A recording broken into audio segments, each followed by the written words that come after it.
Jonathan Parent, merci d'avoir accepté mon invitation à cette entrevue exclusive avec toi. Comment vas-tu, mon ami? Ça va très bien, mais merci à toi hein, pour justement lancer ces invitations-là, puis nous donner la chance de nous exposer. C'est vraiment cool. Merci, ça me fait vraiment plaisir aussi de te recevoir aujourd'hui. Jonathan, aujourd'hui, j'avais envie de parler de ton processus d'écriture parce que aujourd'hui, tu es auteur depuis un moment déjà, en fait. Alors, j'avais envie de te demander, avant de te lancer dans l'écriture, t'étais qui, Jonathan Parent, au quotidien? J'étais quelqu'un perdu. Je dis perdu, c'est pas vrai, c'est parce que bon, j'ai eu des épreuves de vie, mais j'étais quelqu'un qui travaillait. OK. La seule chose que je savais faire dans la vie, moi, c'est travailler, travailler, travailler. J'adore travailler, j'adore apprendre. Je vais toujours le faire. Par contre, je le faisais peut-être d'une façon non intelligente avant. Fait que ce qui fait, c'est que j'ai travaillé toute ma vie, tout le temps, tout le temps, tout le temps. Les gens croyaient en moi justement parce que c'est quelqu'un qui s'engage tout le temps, qui va à fond. Fait que les gens me disaient, ah ben c'est bon, on va te donner tel poste, telle responsabilité. Fait que je montais dans les échelons, mais je montais pas nécessairement à la bonne place. Fait que ça a été ça, moi, mon parcours, tu sais, parce que l'écriture, ça a été un point qui m'a aidé justement à me sortir de ça. Fait qu'avant, moi, je suis celui qui tu peux compter sur moi. Je suis là pour t'aider, je suis là pour tout. Je travaille, j'ai pas peur de travailler. Mais à part ça, je connaissais pas grand-chose à part travailler. Donc, tu étais un peu workaholic, si on peut dire. Oui, je le suis encore. Honnêtement, je le suis encore. Mais aujourd'hui, c'est équilibré. Avant, c'était pas équilibré. Avant, c'était je fonce en ligne, puis je fais que ça, puis je savoure le moment à un moment donné, là, quand ça arrête. Quand on aura le temps. Dis-moi, Jonathan, dans quelle sphère as-tu travaillé? Toutes les sphères. C'est ça que j'aime. Dans le fond, vu que j'ai commencé, j'ai commencé jeune. Je sais pas que j'ai commencé jeune, là, j'ai commencé comme tout le monde, probablement, t'es secondaire 4, secondaire 5 à travailler. Mais moi, j'ai travaillé dans la cuisine, j'ai fait travailler sur des dameuses à neige dans des centres de ski. J'ai été concierge d'une église, travaillé dans des bureaux, travaillé dans des usines de production, travaillé dans des commerces au détail. Name it, je pense que j'ai tout fait les sphères qu'on peut faire. Mais il y a une, par contre, que je peux te dire, sur laquelle j'ai tripé, puis je tripe, puis je vais toujours triper, c'est la restauration. Ça, c'est juste débile. Tu sais, on a eu des stations-service, ma femme puis moi. Le service, la clientèle, il n'est pas pareil. Hein. Le monde, quand ils viennent acheter du gaz, c'est j'en ai de besoin, ton gaz il est cher aussi, puis t'es dans une petite valeur. Puis first, c'est pas mon gaz, puis deux, je m'excuse, là, c'est pas moi qui fixe les prix non plus. Fait que le service à la clientèle est complètement différent. Si tu t'en vas dans la restauration, là, la personne qui vient là, parce qu'elle veut être là. Elle veut vivre une expérience, elle veut passer un bon moment. Puis toi, tu es juste là pour l'aider. Fait que tu sers la bouffe, tu jases avec. C'est niaiseux, mais moi, j'ai travaillé 7 ans au Petit Québec, avec la belle province, tout ça, c'est la restauration comme ça. Si demain matin, tu me dis, Jonathan, oublie les soucis financiers, là, ou si tu veux travailler, je retourne demain matin. Ah, wow! Ah, wow! C'est débile. Ce que ça apporte avec le monde, l'ambiance que ça donne. C'est pas festif tout le temps, parce qu'à un moment donné, dans le rush, tu dessus ta vie en haut d'un steamer, puis surtout à 42 l'été. Mais le sourire du monde qui viennent juste jaser puis passer un moment, là, ça fait ta journée. Ouais. Puis, à travers toutes ces expériences de travail-là, bon, tu as monté les échelons en entreprise. Et pour un gars qui était très, très, très, très occupé dans le jus par-dessus les oreilles avec tout ce que la vie peut incomber en responsabilité familiale, par exemple, qu'est-ce qui s'est passé pour qu'à un moment donné, tu te dises, hey, j'écrirais peut-être bien un livre, moi. Qu'est-ce qui s'est passé? J'ai jamais pensé écrire un livre, pour être bien honnête, OK? Puis, bon, ma fille a eu la leucémie à 3 ans et demi. Ça a été un moment charnière de ma vie qui, a- qui m'a dit, hey, petit gars, ça va clairement pas à bonne place. Puis, tu sais, qu'est-ce que tu fais? Ça, vraiment, tes valeurs, ça fait 3 ans fécondation in vitro pour ma fille. Puis, quand il est né, 3 mois après, je commençais le service, puis je voyageais, puis j'étais jamais à la maison. Fait que, tu sais, je me dis, OK, mais mes valeurs familiales, tu sais, ils ont pris le bord pour, justement, à cause du travail, parce que je m'embarquais là-dedans, les gens croyaient en moi. Après ça, la leucémie est arrivée. Ma femme, moi, on avait déjà un genou à terre. Quand la maladie a frappé, ça a été le deuxième genou. Là. Ça a été, je suis tombé. Fait que pendant 10 mois, j'ai pas travaillé, je voyageais plus, il n'y a plus rien. Je passais des moments avec ma femme puis ma fille. Ça a fait un gros reset. Ça a été fou, là, malade. ça fait du bien. Ça, c'est le moment charnière sur lequel, justement, je m'appuie aujourd'hui pour progresser. Mais c'est pas ça qui m'a donné envie d'écrire. C'est pendant la pandémie. À un moment donné, pendant la pandémie, j'avais le goût de redonner. Puis mes premiers pas, justement, dans le monde de la gestion avaient été quand même difficiles parce qu'on t'apprend, hey, tu vas faire un chiffrier Excel, la planification, comment parler au client. Fine, tu sais, on te l'apprend. Sauf qu'après ça, quand tu rentres en poste, là, la réalité te rattrape après ta lune de miel de 3 4 mois. Là, tu as le monde qui vient te voir, c'est tes collaborateurs, puis ça va pas bien, puis c'est toi qui es en charge. Là. Puis les cases, c'est toi qui les prends. Fait que, finalement, j'étais pas prêt. Fait que cette idée-là après tous ces moments-là, de se dire, OK, je suis réaligné avec ce que je veux dans la vie. Là, c'est le COVID. On est tout seul à la maison, tout le monde. Fait que là, j'avais commencé à faire un gros mapping sur mon mur d'un livre. De dire, hey, ça serait cool juste de redonner puis faire un genre de scénario où quelqu'un rentre dans une entreprise puis aide justement les équipes à se réaligner. Fait que je me dis, OK. Fait que c'est une idée qui a germé, juste comme ça. Parce que bon, tu le sais, pendant le COVID, on en avait plus que du temps, là, nous autres, là. Ouais. Fait que ça a été ça, mais tu sais, c'était pas une idée tu sais, où hey, je suis all-in dedans, je le fais, je fonce, puis c'est ça maintenant mon projet de vie. C'était pas ça. C'était une idée parmi tant d'autres que j'avais, mais qui perdurait dans le temps, dans l'esprit. Tu sais, il y avait tout le temps le petit grain de semé là, qui prenait de l'ampleur, puis qui disait non, non, regarde, c'est un projet viable que tu peux faire, mais ça a pris du temps. Ça a pris du temps avant que ce livre-là, sur lequel j'ai pensé pendant le COVID, arrive. C'est même pas lui le premier qui est sorti. OK. OK. Puis là, bon, cette idée-là, elle germe et là, tu viens d'ouvrir la porte sur le fait que c'est pas le premier livre qui est entré. Qu'est-ce qui fait que la direction a changé au niveau de ton envie d'écriture? Un week-end seulement. Juste un week-end. OK. On allait là en amoureux, ma femme puis moi, relax. Puis c'est des beaux chalets, bien équipés, tes foyers, spa, tout. Puis on allait là avec rien. Lecture en tête, mon iPad, puis c'est tout. Mais finalement, je me souviens plus c'est quelle nuit. Une nuit pendant le séjour, à 3 heures du matin, je me réveille. Voyons, tabarouette. Là, j'ai un titre, j'ai l'éveil dans la tête. J'ai un début de livre qui dit hey, quand tu es en Allemagne, tu fais une rencontre de quelqu'un, puis une fin de livre. J'écris ça sur mon iPad, puis ben, c'est devenu mon premier livre. Fait que, tu sais, c'était même pas une intention dirigée ou quoi que ce soit, c'était un flash que j'ai eu, puis ce livre-là, je l'ai écrit pour me faire du bien. Au départ. Oui, bon, c'était pas un livre que je pensais publier. Je me suis dit, regarde, je vais me faire du bien, je vais l'écrire. Ça va me montrer le chemin que j'ai parcouru jusqu'à maintenant, puis ça va me donner la direction d'où est-ce que je veux aller après. C'était ça l'objectif du livre. Là. Puis dis-moi, à travers cette première écriture-là de ton deuxième livre qui est devenu le premier, en vérité, Ouais. euh, ça a été quoi ton plus grand défi à travers ton écriture? Croire que j'étais capable d'écrire un livre. Je crois. Ben, écoute, moi, je suis un gars qui a lu des livres par obligation au cégep. Après ça, je lisais pas de livres. Je me suis trouvé une passion dans la lecture sur des sujets qui me font vibrer. Fait que j'ai commencé à lire de plus en plus. Là, de me dire, je vais écrire un livre, puis je vais le publier. Wow, c'est un défi. Là, tu sais pas par où partir. Puis, tu sais, comme toute personne, ben, je dis comme toute personne, je m'improvise grand connaisseur, mais les personnes vont écrire comme s'il fallait qu'ils livrent tout de suite le résultat final. Ouais. Ben ça, là, ça m'a pris de panique. Je dis, ah, mais ça fait pas beau. Ah, mais c'est pas cool. Ah, j'aime pas ça le rendu, c'est difficile.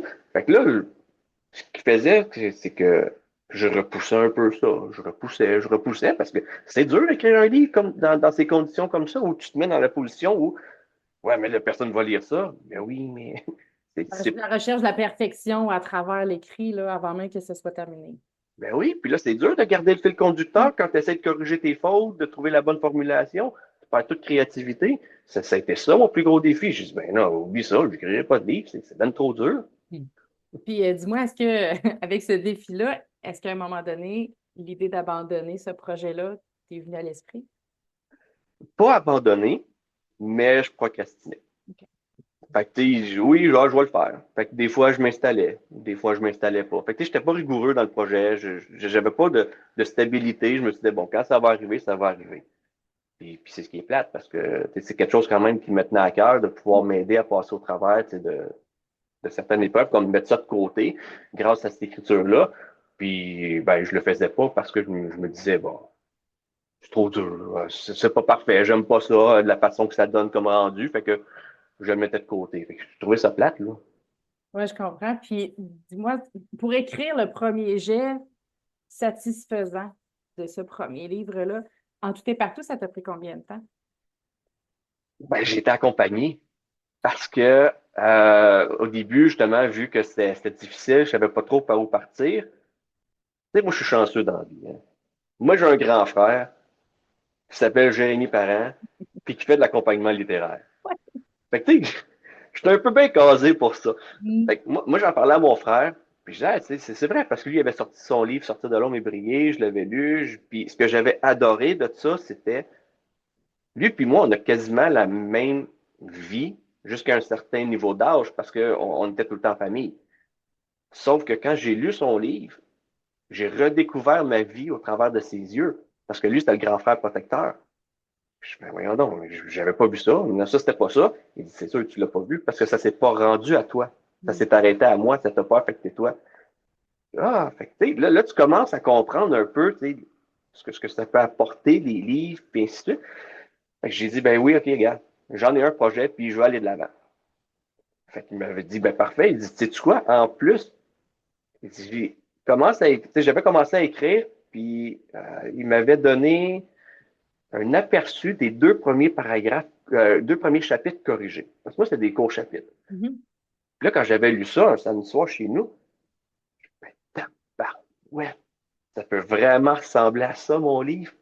Puis ça l'a donné mon air d'aller. Parce que là, j'ai comme vu euh, un semblant de résultat pour mon livre, puis je tripais. J'ai tripé ma vie. Fait que là, j'ai fait, OK, ben, c'était génial. Puis c'est là que, par chance, dans la vie, tout s'aligne ou que tout arrive des fois au bon temps, ben, le gardien de phare partait sa première cohorte d'écriture. Donc, j'ai eu la chance et le privilège de participer. Puis comment tu as trouvé ça, cette cohorte-là? Qu'est-ce que ça t'a apporté? Mais de un, tu te rends compte que tu n'es pas tout seul. Fait que tu brises l'isolement. Parce que souvent, tu es pris dans ta tête. C'est partout pareil. Moi, je travaille dans le leadership. Puis chaque leader, là, chaque gestionnaire, là, il est pris dans sa tête. Il pense qu'il est tout seul au monde à vivre ça. Mais c'est pas vrai. Fait que quand tu arrives dans une cohorte comme ça, où le monde nomme leurs freins, leurs croyances, leurs limites, leurs croyances limitantes, tous les problèmes, les enjeux, tu te dis, c'est moi, là. Fait que Mhm. ça fait du bien. Puis le levier que ça a, c'est des tapes dans le dos. Hey, mais dis-nous donc un petit bout de texte. OK, ben, regarde, j'ai écrit ça. Ben, tabarouette, mais c'est bon, mais c'est cool. On en veut plus. Oh, vous en voulez plus? Je vais vous en donner plus. Fait que c'est là que la chimie s'installe entre les gens. On était, je pense, 8 dans la première cohorte. Je ne connaissais personne. Moi, je suis le type de personne qui prend pas sa place. Ça veut dire, moi, je suis un gars qui analyse. Je suis assis, je regarde les gens, j'analyse l'entourage, j'analyse un petit peu comment ça se passe, les limites aussi des gens, parce que moi, je suis con dans la vie.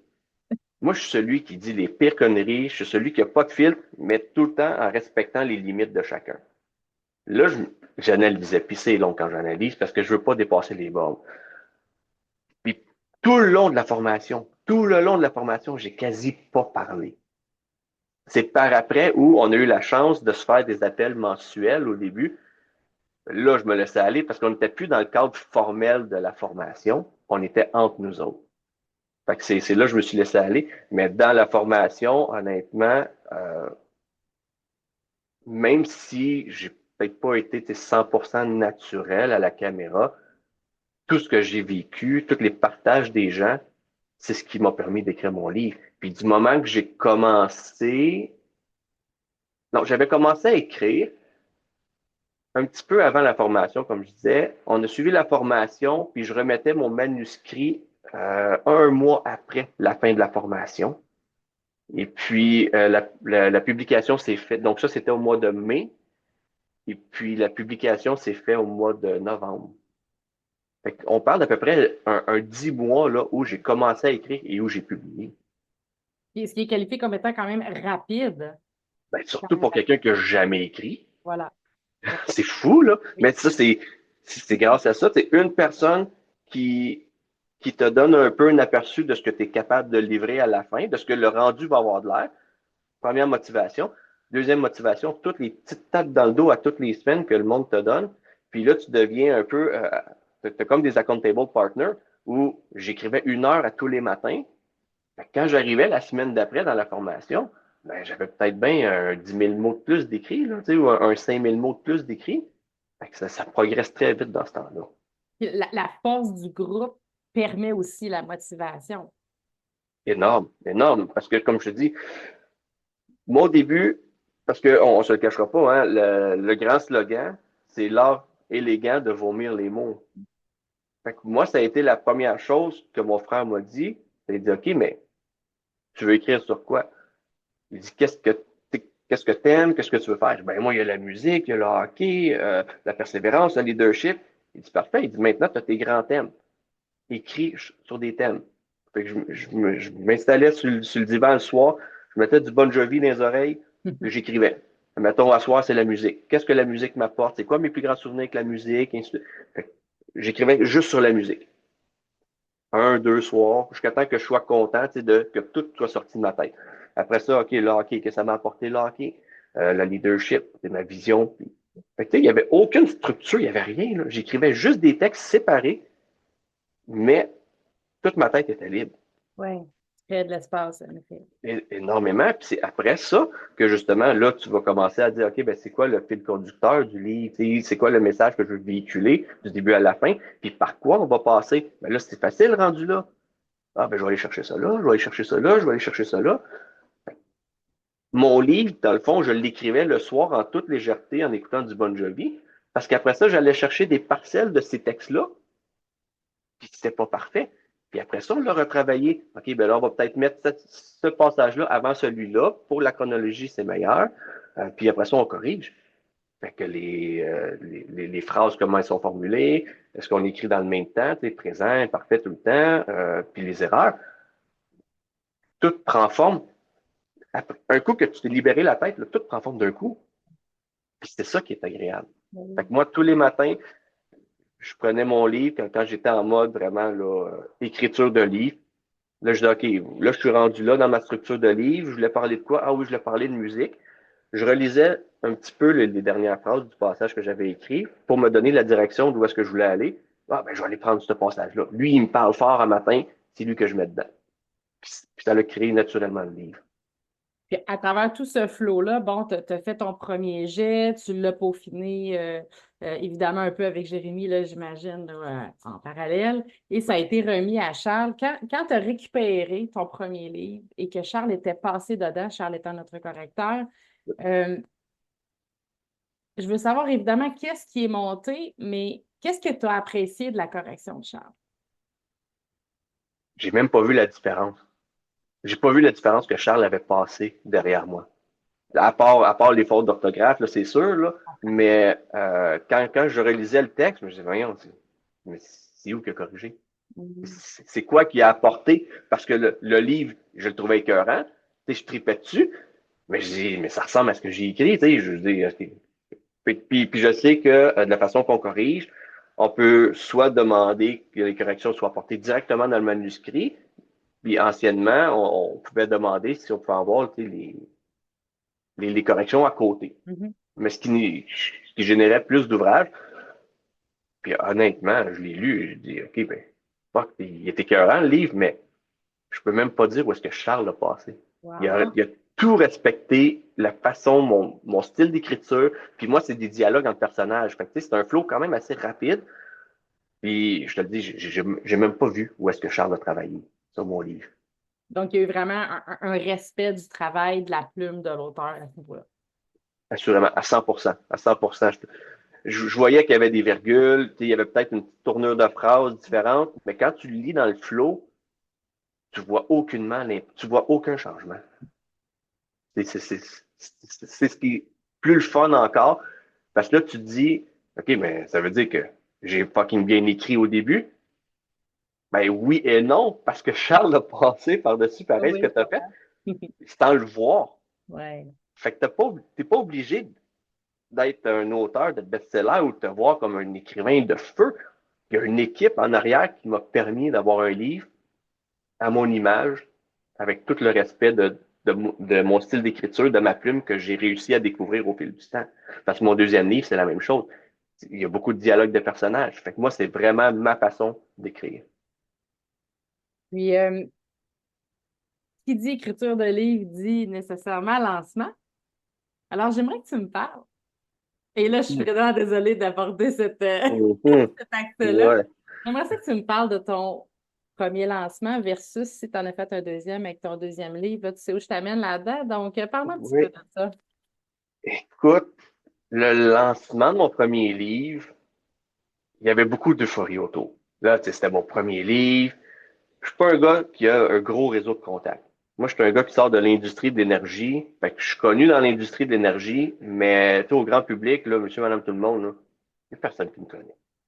Puis, quand tu veux attirer du monde au lancement, ben, il faut que tu fasses de la promotion, il faut que tu t'actives là-dedans. Puis moi, la caméra et moi, à l'époque, on n'était vraiment pas amis, là. Juste pour te dire, j'ai fait la campagne de sociofinancement. Il faut tourner un petit vidéo. Cette vidéo-là, d'à peu près, je pense que c'était 3 minutes, gros max, à tout casser, nous a pris à peu près 2h45 à tourner. Je pense que mon vidéo de bloopers était plus long que ma vidéo de campagne de sociofinancement. Juste pour dire, j'étais pas là, je suais, j'avais chaud. Fait que ça a été, tu sais, mettre la table au lancement. À l'époque, je suivais aussi la formation l'art de prendre la parole en public avec l'école de communication Jean Malo, Jannick Anctil, justement pour préparer aussi mon lancement. Fait que c'était pour c'était où est-ce que je travaillais parce qu'on était à la fin sortie COVID, la communication extrêmement importante, surtout que là, les gens commençaient à travailler à distance. Puis ça tombait dans le même temps que je lançais mon premier livre, le lancement de mon premier livre. Ça m'a aidé. Ça m'a aidé à structurer, mais ça m'a pas plus aidé, je dirais, directement avec la caméra à cause que le stress était tellement grand ce soir-là. Écoute, j'avais un téléphone qui me filmait parce que là, je lui ai dit, hey, je vais faire de la captation, ça a été écœurant, mais tu sais, je suis tout seul qui organise ça. J'avais un téléphone qui captait, j'avais un micro avec un téléphone dans mes poches juste pour le son. Écoute, bref, puis là, je m'étais mis un X à terre parce que moi, je suis nerveux. Fait que là, écoute, j'ai marché comme ça, j'ai marché comme ça, j'ai marché comme ça. La caméra, finalement, m'a jamais capté. J'étais jamais en avant. J'avais invité le maire de ma ville qui avait accepté l'invitation. J'avais le député aussi au niveau fédéral, qui est Xavier Barcelot-Duval à l'époque. Ils sont venus. J'étais, ben ouais, tu sais, j'ai quand même deux grandes têtes avec moi. J'avais des gens de la première cohorte aussi, du gardien de phare, puis de la famille. Famille, amis. Fait que là, bon, ben écoute, j'y vais en ligne, je me laisse aller. J'ai jamais été moi-même, là. Ça a Ah été non! difficile, très difficile. Tu sais, comme je dis, je suis un gars qui analyse beaucoup, hein. J'ai pas le temps d'analyser la salle. Est-ce que je peux me permettre ça? Puis le stress, c'est le premier livre. Mais j'ai trippé. Honnêtement, j'ai trippé ce soir-là. La vague, tu sais, d'amour que les gens t'apportent aussi quand même. Puis après ça, tu te dis, hey, j'ai quand même un lancement de livre Mm, à mon effectif. tout à fait. Fait que ça n'a pas été la grosse soirée, puis je voulais pas non plus la grosse soirée. Tu sais, j'avais même passé à TVRS pour présenter le lancement de mon livre. Fait que je m'installe ce soir, là, rapidement, je tombe là-dessus. Je m'installe ce soir-là. J'ai le gars de la technique qui me dit OK, parfait, voilà ton lien. Là, on va te parler. Puis j'avais fait une petite entrevue préparatoire avec l'animatrice. Pas de trouble. Puis tu sais, j'avais fait ça pendant que j'allais faire une conférence dans une école. Fait que tu sais, j'ai pas tout retenu qu'est-ce qu'elle m'a dit là. Fait que pendant l'entrevue à télé, c'était via Zoom. Comme un peu comme on est en train de se faire là. Puis on parle. Ah, c'est quoi ton livre? Je parle de mon livre, ça. Je suis parfait, on ferme la caméra. Hey, moi, wow, hey, première entrevue télévisée, je m'en vais au parc à chiens, parce qu'il fallait sortir, dépenser les chiens un peu. Là, je monte ça au monde là-bas, blablabla. OK, mais c'est où? C'est quand? Ben, tabarnak, j'ai jamais dit c'était où, j'ai jamais dit c'était quand. Je vais, mais regarde, j'aurais passé à la TV, Colin, première expérience de vie. Fait que ça a comme un peu commencé comme ça, Mhm. puis, tu sais, puis je suis bien là-dedans. Tu sais. Ouais, Je me rends compte qu'aujourd'hui, c'est un peu mon pattern, puis je suis bien. c'est correct. C'est pas parfait, mais c'est comme moi. C'est à mon image. Ouais. Puis là, évidemment, là, on a fait un cue sur le fait qu'il y avait un deuxième livre. Donc, entre Ouais. le moment où tu as publié officiellement ton premier livre, puis on va en parler très prochainement, et le moment où tu as écrit et terminé le deuxième livre, combien de temps il s'est écoulé là-dedans? Puis pourquoi là, le livre a pris place? De un, pourquoi il a pris place? Je me suis prouvé que j'étais capable. De deux, j'ai évolué aussi parce que mon idée pendant COVID était d'aider les gestionnaires à franchir leur premier pas. Ça veut dire à les aider justement parce que je l'ai vécu à la dure plus d'une fois parce que ça a été dans différentes équipes aussi. C'est sûr que mes premiers pas, je les ai franchis juste une fois comme tout le monde qui marche la première fois, mais s'adapter à de nouvelles équipes fait partie aussi des nouveaux premiers pas.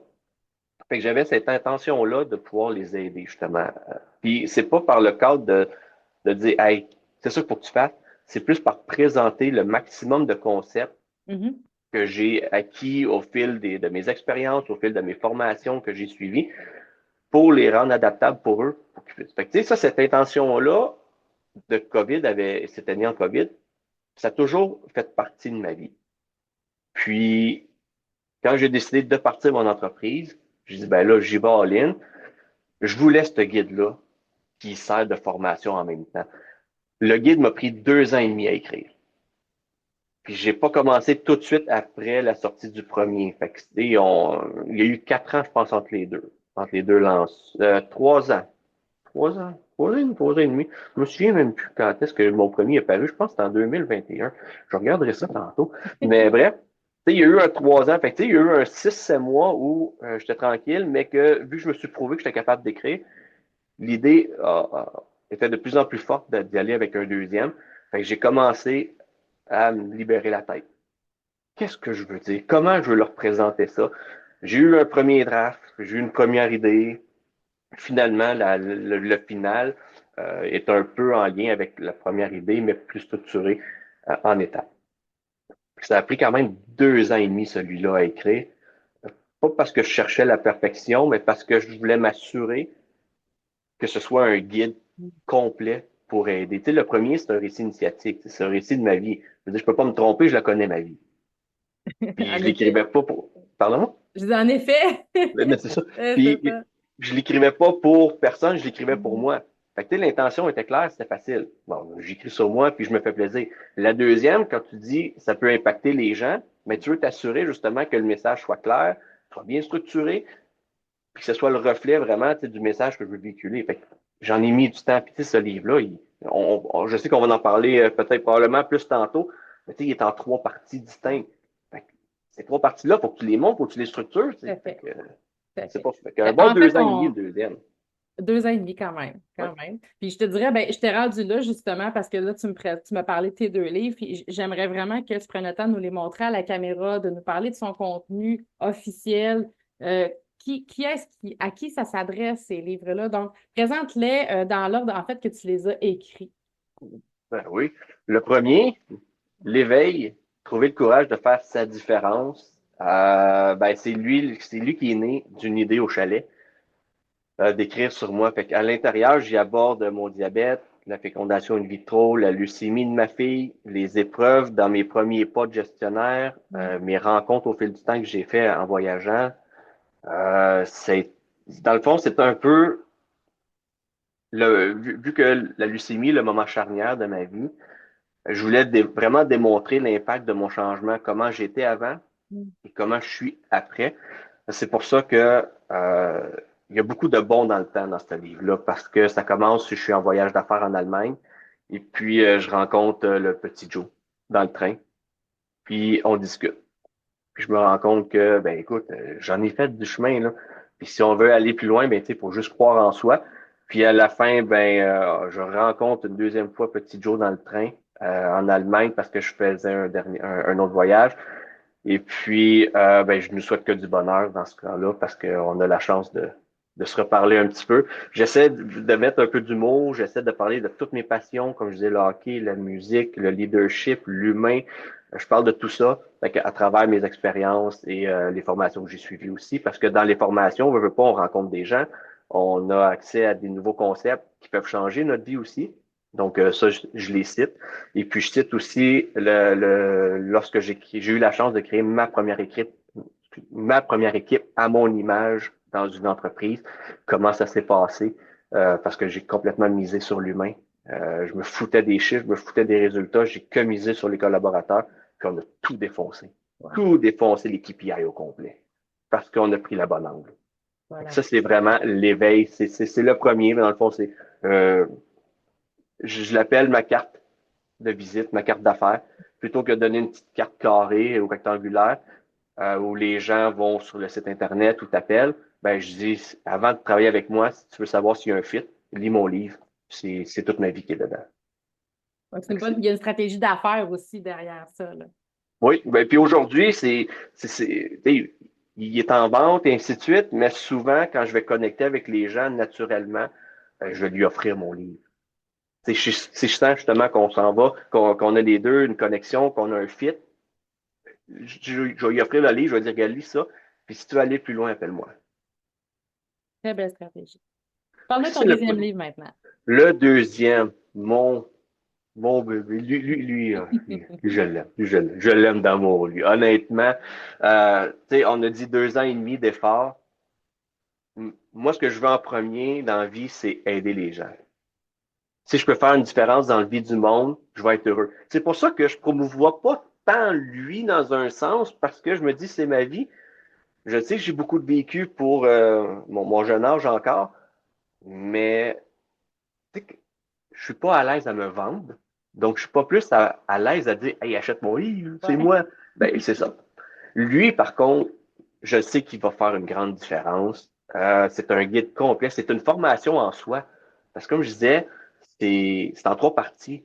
La première partie, c'est un récit entre personnages. Fait que, tu sais, un débit extrêmement rapide où j'aborde des concepts, où je fais l'accompagnement d'un nouveau gestionnaire ben, dans le fond, Patrick, dans le premier livre que j'ai rencontré en Allemagne, on reprend contact dans le coin ici, dans le fond, moi je suis de la rive sud de Montréal, on reprend contact ensemble et il veut devenir chef d'équipe parce qu'après avoir eu notre conversation en Allemagne, il a compris qu'il peut avoir un réel impact avec l'équipe. Donc, il veut devenir chef d'équipe. Fait que moi, je l'accompagne dans sa progression en 5 temps, qui est mon approche leadership. Donc, moi, c'est en 5 temps toujours, c'est bien se préparer. Ça veut dire qu'il faut que tu te connaisses. C'est quoi tes intentions, tes motivations, tes limites? Est-ce que tu te connais? Parce qu'avant de diriger une équipe, il faut que tu saches quitter, là. C'est quoi tu veux. Ensuite de ça, ben, avant même d'accueillir des collaborateurs, il faut que tu mettes un environnement sécuritaire. Je veux dire, faire sécuritaire, c'est sans jugement, t'assurer que tout le monde a la parole, la reconnaissance, les motivations. Ensuite, le 3e temps, tu accompagnes les collaborateurs. Là, c'est quel type de collaborateur que tu as, quel type de leadership tu dois adapter, la communication, là, dans tout ça, c'est extrêmement important. 4e temps, tu as mis des bonnes bases. Là, tu veux rendre le travail efficace, alléger les tâches de tout le monde, puis que ça perdure dans le temps, parce que si quelqu'un doit s'absenter sur une durée indéterminée, ben, tu veux pas que les opérations arrêtent. Donc, on vient faire de l'efficacité opérationnelle. Puis la dernière, ben, comme tout bon début de janvier, les gens qui prennent des résolutions, qui arrivent au mois de février, ils les échappent parce qu'ils ne sont pas capables de maintenir les bonnes habitudes en place. Mais la 5e étape, c'est la même chose. On veut s'assurer la croissance. Fait qu'on a travaillé fort pour mettre des bons piliers en place, mais maintenant, il faut les conserver pour le futur. Fait que ça, c'est l'approche en 5 temps. Donc, cette approche-là, tu l'as en récit. Tu l'as en deuxième partie, qui est un guide pédagogique avec fiche de réflexion, parce que je veux que tu sois en action. Je veux que le lecteur soit en action. Donc, OK, mais comment tu te situes par rapport à ça? Je veux déjà embranler la machine. Et puis, il y a aussi cette partie-là qui est un code QR. Le code QR, là, quand tu le scannes, il y en a plusieurs parce que c'est des vidéos par étape. C'est 3 heures de vidéo où moi puis un de mes amis entrepreneurs, on discute autour justement de ces thèmes-là. Lui, comment il perçoit ça, je lui explique le concept, il me pose des questions, puis ainsi de suite, puis on a même des exercices supplémentaires. Fait que ce livre-là, c'est pour ça qu'il a pris 2 ans et demi. Ouais. T'as un récit. Le récit, il y a le même nombre de pages que mon livre L'éveil. Ensuite, tu as tous les concepts qui sont détaillés de façon chronologique, puis je veux surtout que ça puisse être adaptable. Donc, il a fallu que je retravaille un peu la présentation des concepts. Puis les vidéos, ben comme tu le sais, je l'ai nommé, la caméra et moi, on n'était pas les meilleurs amis jusqu'à il n'y a pas longtemps. Maintenant, on marche main dans la main. Fait que cette vidéo-là, j'ai été longtemps à dire, je le mets-tu ou je le mets-tu pas? Puis ça faisait longtemps que je voulais le mettre pour avoir une expérience vraiment plus immersive. Je le mets-tu, je le mets-tu pas? C'est de l'effort, je suis fatigué. On arrive proche de la fin, là. Puis je m'en serais voulu de ne pas l'avoir fait. Fait que j'ai demandé à mon ami, hey, regarde, plutôt que moi toute seule devant la caméra, parce que j'ai tourné plusieurs semaines toute seule devant la caméra, je voyais mes cheveux pousser, après ça raser, mes cheveux pousser, raser, écoute, il n'y avait pas de stabilité là. Puis finalement, mon chum, il dit, ah non, il dit pas de toute journée. Fait qu'on s'est installé 4 heures assis sur le divan, sans bouger, sans pause, sans rien. On a juste enregistré. Juste du Wow. gros fun.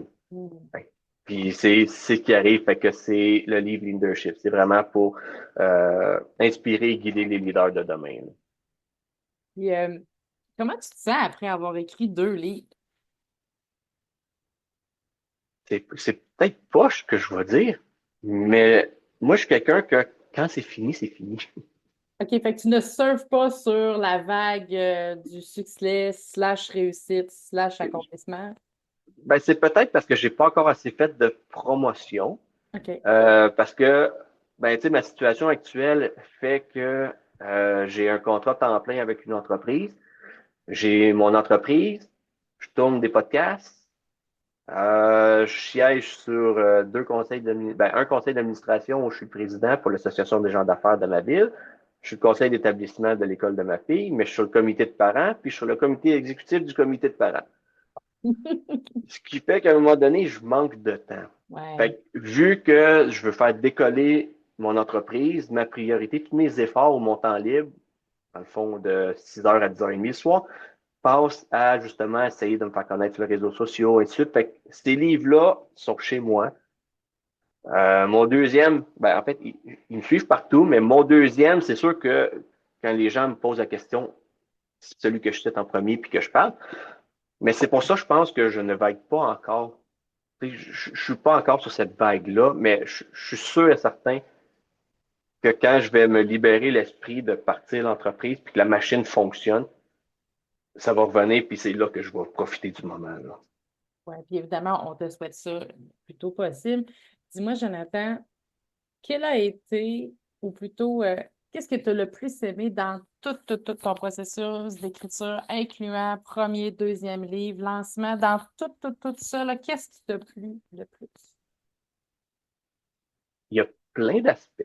Je dirais, ce qui m'a plu le plus, c'est qui je suis devenu grâce à ça. Parce Qu'est-ce que que ça j'ai a osé. changé? Il y a plein de choses. Je reviens rapidement là, pour justifier un peu ce que je dis là. J'ai changé. Sur le livre L'éveil, on voit préface de Steve Bégin. Steve Bégin est mon idole. Joueur de hockey de la Ligue nationale, numéro 22 du Canadien de Montréal de 2002 à 2009. C'était pas le gars le plus talentueux. Fait qu'il y en a qui vont peut-être dire, Steve Bégin, oui, mais ce gars-là, là, la détermination qu'il a, la persévérance, quand il embarquait sur la glace, tu le savais. Moi, c'est mon idole pour justement qui il est. Puis, pendant le processus d'écriture, moi, je le cite dans mon livre. Comme de quoi sa détermination, elle m'aide beaucoup. Puis quand je joue au hockey, j'aime ça me faire appeler Steve Bégin. Et puis je porte le numéro 22 quand j'ai mes t-shirts pour ça. Puis, dans le processus, mon frère, il m'avait dit, hey, regarde, tu le cites, pourquoi tu ne demandes pas qu'il fasse la préface? Le premier réflexe, c'est, oublie ça, là.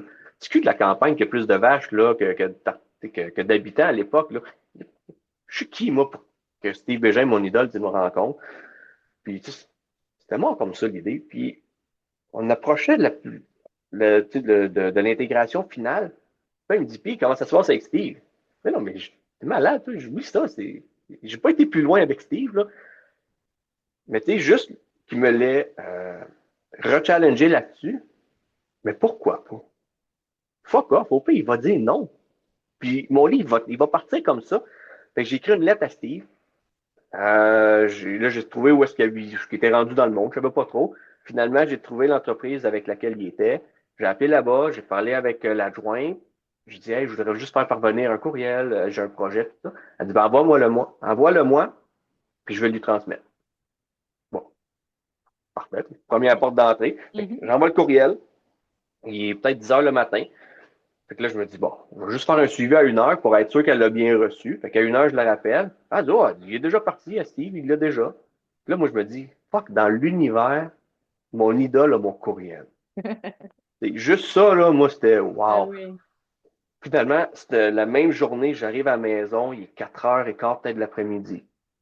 Je regarde mes courriels, bam, un courriel de Steve Bégin. Puis en plus, il dit, j'accepte de te rencontrer. No fucking way que ça peut arriver dans une vie, là. Et je dis, ah, tabarnache, j'ai parfait avec là, je dis à ma femme, tout énervé, tout content. Ben, finalement, Steve m'a fait de la préface.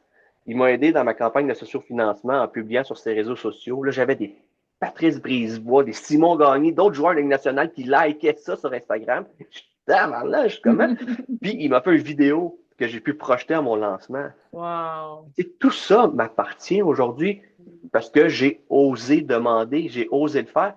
Sans ce livre-là, j'aurais jamais vécu cette expérience-là. Sans ce livre-là, aujourd'hui, je me donnerais pas le droit d'oser puis de demander tout le temps. Ça, c'est ce que je retiens le plus de tout le processus.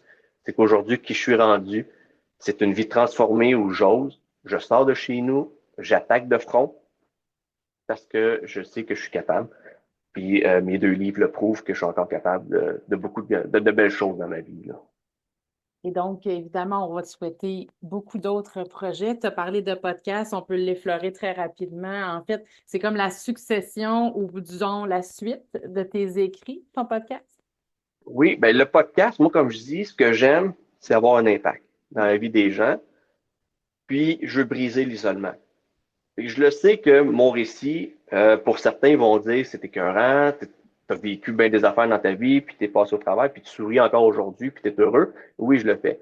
Fait que je veux m'assurer que les gens qui vivent des moments difficiles à leur tour puissent savoir que hey, tu peux t'en sortir. C'est faisable, puis tout va bien aller. Inquiète-toi pas, c'est passager. Donc, le podcast s'appelle Mille et une couleurs du leadership. L'objectif, il est grand, c'est de rencontrer 1000 leaders qui vont venir raconter leur récit authentique et la 1001e est la mienne. Je ne veux pas m'oublier non plus là-dedans. Donc, mon épisode est déjà sorti. À ce jour, j'ai rencontré déjà 11 personnes, parce que c'est tout nouveau, ça fait même pas encore 1 an. Mhm. J'ai 11 personnes de rencontrer. J'ai une liste d'attente de 8 personnes, dont 2 que je tourne prochainement. C'est quelque chose qui me fait triper. Donner un peu cette tribune-là à des gens justement qui ont osé dans la vie, qui ont trébuché, qui se sont redressés, qui ont suivi des formations, qui ont de l'expérience, qui redonnent à leur tour, en simplicité, mais surtout, ils sont, je te dis, c'est fou des fois les partages que j'ai, les gens sont honnêtes, all in, là, all the way, puis il n'y a pas de filtre, il n'y a pas rien, ça sort comme ça sort, puis je sais qu'il y a des gens qui vont se reconnaître là-dedans, puis qui vont probablement dire, si lui est capable, je suis capable. Je vais m'outiller, je vais trouver les moyens, mais je suis capable. Des preuves comme ça, il y en a plein. Mon objectif, c'est de mettre en lumière ces personnes-là pour briser l'isolement et démontrer aussi aux organisations. Hey, vous n'avez pas besoin de regarder pour du monde qui ont des bacs. Regardez pour quelqu'un qui est capable, pour l'impact qu'il a envers son équipe, pour devenir peut-être gestionnaire. Parce que trop souvent, ben, les critères sont tellement hauts qu'ils comptent des postes peut-être par les mauvaises personnes. Je dis pas qu'ils sont pas bonnes comme gestionnaires, mais peut-être que pour l'équipe, c'est pas la meilleure personne à la bonne place. Fait qu'ils se privent des fois d'élever des collaborateurs d'une équipe plus haut parce qu'ils se disent, ouais, il est bien bon, il ferait l'affaire, mais il n'y a pas de bac. Non, mais vous me niaisez, là. Fait que, c'est ça que je veux. J'aimerais que les organisations puissent aussi écouter les podcasts puis se dire, OK, tabarouette, il y a de tout pour faire un monde, puis ces personnes-là peuvent avoir un impact très positif dans mon entreprise, élever l'équipe, mais surtout élever l'entreprise en même temps. Là. Fait que c'est la mission du podcast. C'est une très belle mission d'ailleurs. Merci. Jonathan Parent, merci d'avoir accepté mon invitation. Je suis tellement contente de t'avoir reçu aujourd'hui. J'ai appris aussi à te découvrir parce qu'on se connaît. mais on ne se connaît pas personnellement de façon régulière. On n'a pas la chance encore de luncher ensemble parce qu'on est trop loin, Non. là. C'est ça. Mais bref, tout pour dire que je suis vraiment très contente de t'avoir reçu aujourd'hui. Merci d'avoir partagé ton histoire et évidemment, on va inviter les lecteurs à se procurer tes livres et peut-être même communiquer avec toi s'ils ont des questions pour avoir peut-être des formations, des conférences. Alors sur ce, un grand merci à toi. Ben, merci à toi. Ça me fait Bonne plaisir. journée. Bye bye. Bye.